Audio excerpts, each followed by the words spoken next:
ಜನವರಿ 22ರಂದು ಅಯೋಧ್ಯೆಯಲ್ಲಿ ರಾಮಲಲ್ಲಾನ ಪ್ರಾಣ ಪ್ರತಿಷ್ಠಾಪನೆಗೆ ಇಡೀ ಜಗತ್ತೇ ಒಂದು ರೀತಿಯಲ್ಲಿ ಕಾತುರದಿಂದ ಕಾಯ್ತಾ ಇದೆ. ರಾಮಲಲ್ಲಾ ಪ್ರಾಣ ಪ್ರತಿಷ್ಠಾಪನೆಯ ಮುಹೂರ್ತದ ಬಗ್ಗೆ ಧಾರ್ಮಿಕ ಚಿಂತಕರು ಸಂತಸ ವ್ಯಕ್ತಪಡಿಸಿದ್ದಾರೆ. ಈ ಮುಹೂರ್ತ ತುಂಬ ವಿಶೇಷವಾಗಿದೆ ಅಂತ ಜ್ಯೋತಿಷಿಗಳು ಮತ್ತು ಧಾರ್ಮಿಕ ಚಿಂತಕರು ಹೇಳ್ತಾ ಇದ್ದಾರೆ. ಇದೇ ತಿಂಗಳ 22ನೇ ತಾರೀಕು ಮಧ್ಯಾಹ್ನ 12 ಗಂಟೆ 29 ನಿಮಿಷ 8 ಸೆಕೆಂಡ್ನಿಂದ 12 ಗಂಟೆ 30 ನಿಮಿಷ 32 ಸೆಕೆಂಡ್ವರೆಗಿನ ಈ 84 ಸೆಕೆಂಡ್ಗಳ ಸಮಯದ ಸಂಜೀವಿನಿ ಮುಹೂರ್ತದಲ್ಲಿ ಮೂರ್ತಿಯ ಪ್ರಾಣ ಪ್ರತಿಷ್ಠಾಪನೆ ಆಗುತ್ತೆ. ಹಾಗಾದರೆ ಈ ಮುಹೂರ್ತ ಇದೆಯಲ್ಲ, ಇದರ ವಿಶೇಷತೆಗಳು ಏನು ಅನ್ನೋದನ್ನು ನೋಡೋಣ.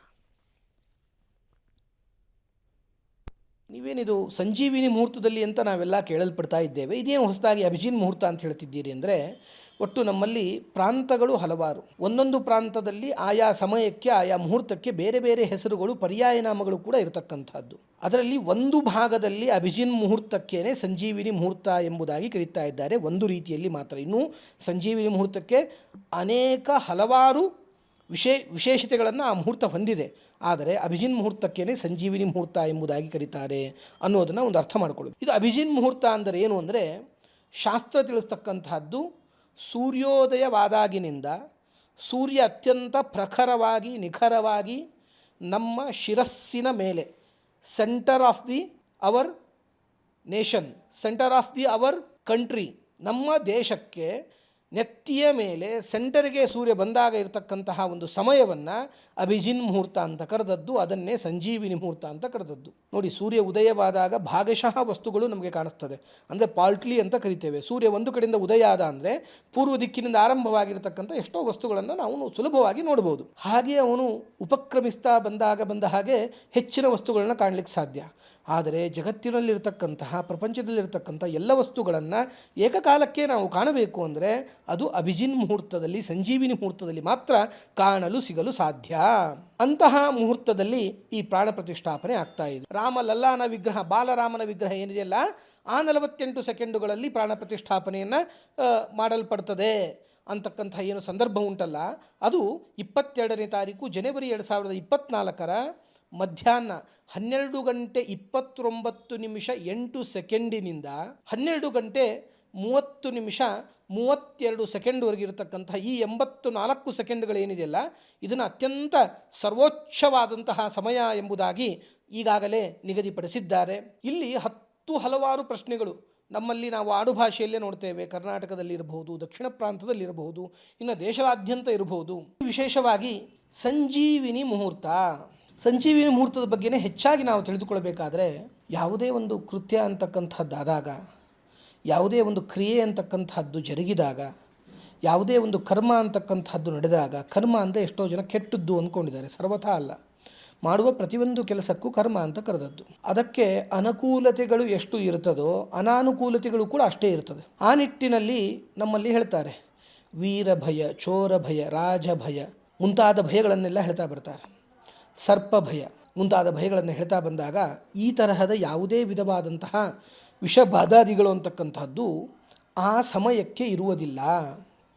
ಆ ಸಮಯದಲ್ಲಿ ನಾವು ಕೈಗೊಳ್ಳಬಹುದಾದಂತಹ ಏನೆಲ್ಲ ಅನುಕೂಲತೆಗಳೆಲ್ಲ ಉಂಟಲ್ಲ, ಪ್ರಾಣ ಪ್ರತಿಷ್ಠಾಪನೆ ಮಾಡಿ, ಪ್ರಾಣ ಪ್ರತಿಷ್ಠಾಪನೆಯ ಉದ್ದೇಶ ಇರತಕ್ಕಂಥದ್ದು ರಾಮ ಜನ್ಮ ಭೂಮಿಯಲ್ಲಿ ರಾಮ ಮಂದಿರ ನಿರ್ಮಾಣವಾಗಬೇಕು, ಅದರಿಂದ ಜಗತ್ತಿಗೆ, ನಮ್ಮ ದೇಶಕ್ಕೆ ವಿಶೇಷವಾಗಿ ಒಳಿತಾಗಬೇಕು ಅಂತಕ್ಕಂಥದ್ದು. ಮುಕ್ತವಾದಂತಹ ಒಂದು ಸಂಜೀವಿನಿ ಮುಹೂರ್ತ. ಇನ್ನೊಂದು ರೀತಿಯಲ್ಲಿ ನಾವು ಅರ್ಥ ಮಾಡಿಕೊಳ್ಬಹುದು, ಹಿಂದೆ ಲಕ್ಷ್ಮಣನಿಗೆ ವಿಷಬಾಧಾದಿಗಳಾದಾಗ, ದೇವರಿಗೆ ವಿಷಬಾಧಾದಿಗಳು ನಡೆದಾಗ ಏನಾಗ್ತಾ ಇದೆ ಅಂದರೆ, ಹನುಮಂತ ದೇವರು ಹೋಗಿ ಸಂಜೀವಿನಿ ಪರ್ವತವನ್ನೇ ಎತ್ತಿಕೊಂಡು ಬರ್ತಾರೆ. ಅದರ ಬಗ್ಗೆಯೂ ನಾವು ಸಂಜೀವಿನಿ ಅನ್ನೋ ಹೆಸರನ್ನು ಅಲ್ಲಿ ಬಹಳ ಕೇಳಿದ್ದೇವೆ. ಆ ತರಹದ ಯಾವುದೇ ವಿಧವಾದ ಉಪದ್ರವಗಳು ನಡೆದೇ ಇರತಕ್ಕಂತಹ ಒಂದು ಸಮಯ ಅಂದರೆ ಅದು ಅವತ್ತಿನ ದಿನ ಇರತಕ್ಕಂತಹ ಆ 84 ಸೆಕೆಂಡುಗಳಂತೇನು ಉಂಟಲ್ಲ, ಅದು ಬಹಳ ವಿಶಿಷ್ಟವಾದದ್ದು ಎಂಬುದಾಗಿ ನಾವು ಅರ್ಥ ಮಾಡಿಕೊಳ್ಳಬೇಕು. ಇದು ಒಂದು ಭಾಗ. ಅದಲ್ಲದೇನೆ ಆ ಸಮಯದಲ್ಲಿ ನಾವು ನವಗ್ರಹಗಳು ಅಂತ ಕರಿತೇವೆ. ನವಗ್ರಹಗಳಲ್ಲಿ ವಿಭಾಗಗಳನ್ನು ಮಾಡಿದಾಗ ಬಹಳ ಪ್ರಾಚೀನ ಗ್ರಹಗಳು ಅಂತಂದರೆ ಅದು 7 ಗ್ರಹಗಳು. ರವಿ, ಚಂದ್ರ, ಕುಜ, ಬುಧ, ಗುರು, ಶುಕ್ರ, ಶನಿ, ಈ 7 ಗ್ರಹಗಳು ಏನು ಉಂಟಲ್ಲ, ಈ 7 ಗ್ರಹಗಳು ಪ್ರಾಚೀನ ಗ್ರಹಗಳು. 6 ಗ್ರಹಗಳು ಅತ್ಯಂತ ಸುಸ್ಥಾನದಲ್ಲಿ ಮತ್ತು ವಿಶೇಷವಾಗಿ ಉಚ್ಚಾಭಿಲಾಷಿಯಾಗಿರ್ತಕ್ಕಂತಹ ಒಂದು ಕ್ರಮವನ್ನು ನಾವು ಅವಶ್ಯವಾಗಿ ಇಲ್ಲಿ ಕಾಣಬಹುದು. ಆ ನಿಟ್ಟಿನಲ್ಲಿ ನಾವು ರವಿಯಿಂದ ಆದಿಯಾಗಿ ನೋಡ್ತಾ ಬಂದಾಗ ರವಿ ಮಕರ ರಾಶಿಯಲ್ಲಿ ಆ ಸಂದರ್ಭದಲ್ಲಿ ಆ ಮುಹೂರ್ತದಲ್ಲಿ ಆ 84 ಸೆಕೆಂಡುಗಳಲ್ಲಿ ಮಕರ ರಾಶಿಯಲ್ಲಿ ಇದ್ದಾನೆ. ಅಂತಹ ರವಿಯನ್ನು ನಾವೇನು ಕರಿತೇವೆ ಅಂತಂದರೆ ಅವನು ಉಚ್ಚಾಭಿಲಾಷಿಯಾಗಿದ್ದಾನೆ. ಮುಂದೆ ಉಚ್ಚ ಕ್ಷೇತ್ರಕ್ಕೆ ನಿರ್ಗಮಿಸುವ ಒಂದು ಅತ್ಯಂತ ಸುಸಂದರ್ಭದಲ್ಲಿ ರವಿ ಇರ್ತಾ ಇದ್ದಾನೆ.